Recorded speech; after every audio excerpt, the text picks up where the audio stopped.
So అందరు actors ఎంతో మంది, అసలు శ్రీహరి గారు కూడా నేను ఫస్ట్ టైం ప్లేన్ ఎక్కిన నాన్నగారు అట్లా ఎంత మంది చెప్తుంటారు. జయప్రద గారిని కూడా నాన్నగారు ఇంట్రడ్యూస్ చేశారు. మా పెద్దమ్మ పేరే జయప్రదకి పెట్టారు.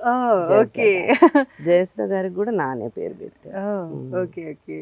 సో మీ నేమ్స్ ఏంటి మీ సిస్టర్స్? గంగా అక్క పేరు, శైలజ, శ్రీలక్ష్మి, లాస్ట్ విశాలాక్షి. సో నాన్న ఎక్కువ పూజలు చేసేవారు, దేవుడి పేర్లన్నీ. అమ్మవారికి బాగా పూజ చేసేవారు. బట్ మెడ్రాస్ లో టెంపుల్ కల్చర్, పూజల కల్చర్ ఎక్కువ ఉండేది. శివుడు పూజ, సత్యనారాయణ వ్రతం, అయ్యప్ప నాన్న గురుస్వామి. సో ప్రతిసారి పూజ చేసుకుంటే అందరు ఇంటికి వచ్చి, యాక్టర్స్ అందరు కూడా వచ్చి మాల వేయించుకునేవాళ్ళు నాతో. Okay okay. సో ఇప్పుడు అంటే చిరంజీవి గారు కానీ బాలకృష్ణ వీళ్ళందరూ కూడా మీకు దగ్గరలో ఉండేవారా? బాలకృష్ణ గారు మాకు పెద్ద టచ్ లేదు, కానీ చిరంజీవి గారు ఫ్యామిలీ, ఎందుకంటే అల్లు రామలింగయ్య గారు చాలా క్లోజ్. ఆయన ఎప్పుడంటే అప్పుడు ఇంటికి వచ్చేసి అమ్మాయి ఇది ఉందా అది ఉందా అని కావాలని ఏదో వేగ్ ప్రొవిజన్ ఏదో అడిగే దాలేదో అంటే అమ్మ ఇటువంటి అంటే అది ఉంది అని అంటే అప్పుడు సంసారం బాగా చేస్తున్నా వాట్ ఎవర్ యూనో ఫ్యామిలీ బాగా చూసుకుంటున్నట్టు అని ఏమో చెప్పేవాళ్ళు. నాకు అర్థం కాకపోయేది. ఆయన బాగా ఎక్కువ వచ్చేవారు, వాళ్ళ ఫ్యామిలీ ఎక్కువ ఇంటికి వచ్చి బాగా కనెక్షన్స్. అంటే ఇప్పుడు మీట్ అవుతున్నారా వాళ్ళ ఫ్యామిలీ మెంబర్స్ ని? మేము బాగా రెగ్యులర్ గా ఫంక్షన్స్ లో చాలా. సో పుష్ప చూసారా అల్లు అర్జున్ గారిది? థియేటర్ కి వెళ్ళలేదు, ఫస్ట్ చూసాను. సెకండ్ ఎందుకు నాకు అంత వయలెన్స్ అయితే కొంచెం విజువల్ గా డిస్టర్బెన్స్ అవుతుంది. ఎందుకు సినిమా ఇట్లా అయిపోయింది, ఎందుకు సినిమా గురించి నేను నాకే అనిపిస్తుంది అట్లా తక్కువ అనుకోవద్దు. సినిమా అంటే ఇట్స్ అ నోబుల్ థింగ్. అది ఇట్లా చూసేసరికి ఎందుకో ఇంత అవసరం అనిపిస్తుంది. ఫైట్స్ అవి మీరు చూడలేదు? Blood shed. Okay okay okay. Acting wise everybody super actors, no doubt about it. So violence కి దూరం అన్నారు కదా, నాన్నగారు అప్పట్లో విలన్ గా చేసిన తర్వాత చాలా సక్సెస్ అయ్యారు అనేది మేము విన్నాం. అంటే మాకు తెలియదు కదా, ఇప్పుడు ఎప్పుడైనా టీవీలో వచ్చినప్పుడు మూవీస్ చూడమే కానీ. సో మీకు ఎలా అనిపించింది, నాన్నగారు ఏంటి విలన్ గా చేస్తున్నారు, ఎందుకు చేస్తున్నారు, ఎప్పుడైనా ఫీల్ అయ్యారా? అలా నేనైతే అసలు షూటింగ్ నుంచి స్కూల్ నుంచి వచ్చాక నాన్న 5:36కి షూటింగ్ నుంచి వచ్చేవారు.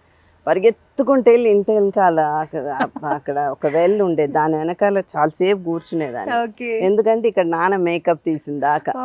సో మేకప్ తీసిన తర్వాతే బయటకు వచ్చి నాన్నతో మాట్లాడేదాన్ని. అప్పుడు మూవీస్ చూస్తుంటే కూడా అసలు అందరిని ఇట్లా చూసేవాళ్ళం. ప్రివ్యూ షో అప్పుడు ఎవరన్నా ఏమన్నా అంటున్నారా అని చెప్పి.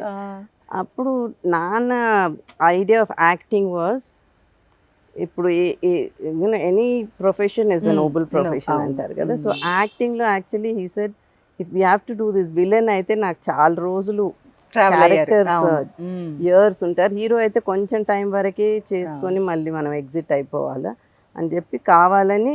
And he had a very sensitive, చాలా మొక్కను చూస్తేనే ఎప్పుడు కళ్ళల్లో ఆ రెండు చుక్కలు ఉంటుంది. So for him I think challenging to portray a negative role. And అట్లా హిందీలో అజిత్ చేసిన రోల్స్ అన్ని ఒకప్పుడు విలన్ అంటే నానే అంత ఒక భయం అని కలిగించాలంటే నాన్న రోల్ చేయాల్సిందే ఆ రోల్. సో అట్లా he remained as a very popular villain. ఆ తర్వాత స్లోగా మళ్ళీ క్యారెక్టర్ రోల్స్ చేయడం. సో మీ ఫ్రెండ్స్ అంటే వాళ్ళ పేరెంట్స్ అవి చాలా అనేవారు. అసలు మేము ఇంకా నాకు ఎంత మూవీలో స్కూల్ ఫంక్షన్స్ ఏదైనా ఉన్నప్పుడు నాన్న వస్తుంటే నాన్న ఎందుకు వచ్చారు, అబ్బా ఎందుకు వచ్చారు అన్నట్టుగా అటు ఇటు చూసేవాళ్ళం. కానీ వాళ్ళు సిస్టర్స్ కానీ, మేము కాన్వెంట్లో చదువుకున్నా సిస్టర్స్ వాళ్ళందరూ బయటికి పరిగెత్తుకుంటూ వచ్చి అసలు చాలా ఇంపార్టెన్స్ ఇచ్చేవాళ్ళు. అప్పుడు కొంచెం పీస్ఫుల్గా ఉండేవాళ్ళు.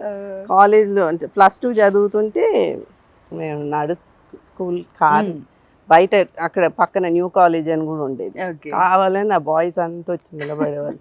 అయ్యో ఒన్ను సొల్లాదింగడా అంటే ఏమనకంటారా వీళ్ళని కూతురు అసలే అని అనేవాళ్ళు. అయితే అసలు ఎందుకో ఎట్లా ఇమీడియట్గా విలన్ కూతురే ఎప్పుడు హీరోయిన్, ఎప్పుమే విలన్ పోనడా అంట హీరోయిన్ అని చెప్పేసి. సో అట్లా ఫైట్ చేయడం మొదలు పెట్టాం. ఫైట్ దట్ ఎంబారసింగ్, అది ఐ షుడ్ బి ఎంబారస్డ్ అని అంత పాపులర్. తర్వాత నెమ్మది క్యారెక్టర్ రోల్స్ చేస్తుంటే అప్పుడు చాలా